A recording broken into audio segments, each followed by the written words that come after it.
Hello and welcome. My name is Biagio Mazza, Pastoral Associate at St. Sabina Parish in Belton, Missouri, and I'm here to welcome you to another Do You Know series question. As we continue our reflections on our lived faith experiences, this week's Do You Know question is, do you know the backdrop to John's narrative of the Samaritan woman at the well? Every third, fourth, and fifth Sunday of Lent are known as Scrutiny Sundays, and the recommended readings are from Lectionary Year A, which focuses on the Gospel of John, three key stories that focus on water, sight, and new life, namely the Samaritan woman at the well, the man born blind, and the raising of Lazarus.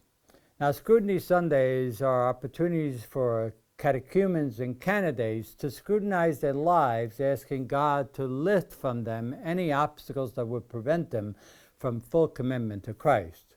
So on the third Sunday of Lent, we focus on the narrative from John's Gospel of the Samaritan woman at the well. The story is very typical of John's Gospel. The story has always deeper meanings, and some of the words that he uses really point to deeper realities. And so that would be true in this particular Gospel.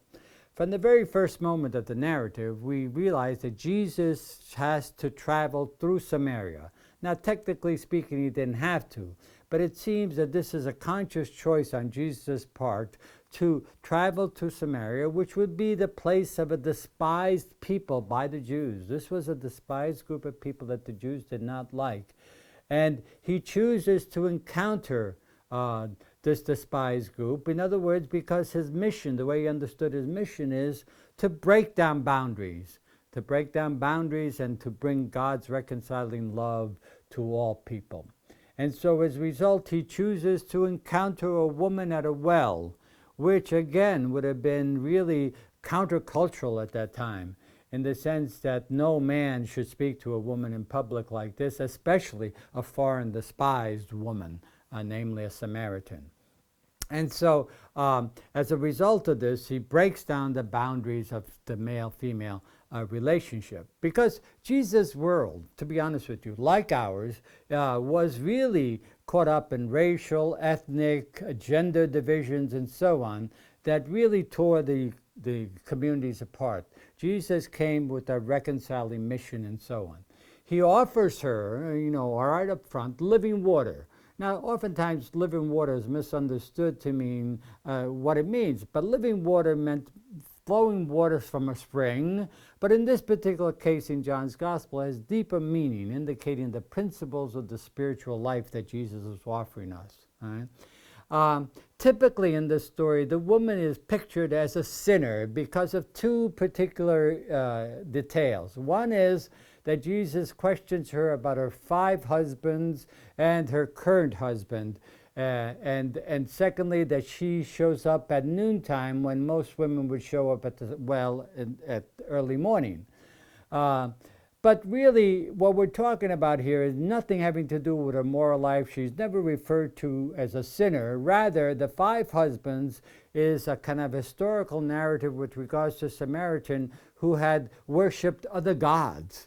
And therefore, husbands symbolic of other gods that they worshipped, which was not the true worship according to the way Jesus and Jews understood it. And therefore, it leads the woman to really continue a theological discussion based on this wrong worship by saying, okay, Jesus, where is the true place to worship? Is it Jerusalem or is it Mount Gerizim for this Samaritan? Jesus says, a time will come when neither one will be the adequate, but rather the Spirit that will flow from Jesus, he will give after he returns to the Father.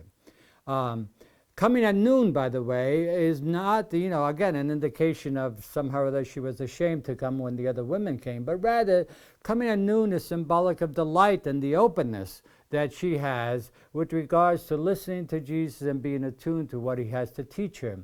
She's actually a foil to Nicodemus in the previous chapter, who comes at night in the dark and fails to really understand or be open to what Jesus is saying. This woman really understands and really is open to it. the conversion process that the woman goes through is very gradual, and yet it's real. She first encounters Jesus as a man, then as a Jew, then she finally calls him a prophet, and then comes to the deeper insight of seeing him as the Messiah, and actually goes to her village to invite others to come and experience who Jesus is for themselves. So the key in this is that Jesus is willing to engage a woman from a despised people and chooses to reveal himself to her. She is open and really accepts what Jesus is trying to say and really invites her townspeople to come to experience for themselves. So the word of the salvation, the word of God really takes root in the despised people and the marginalized people.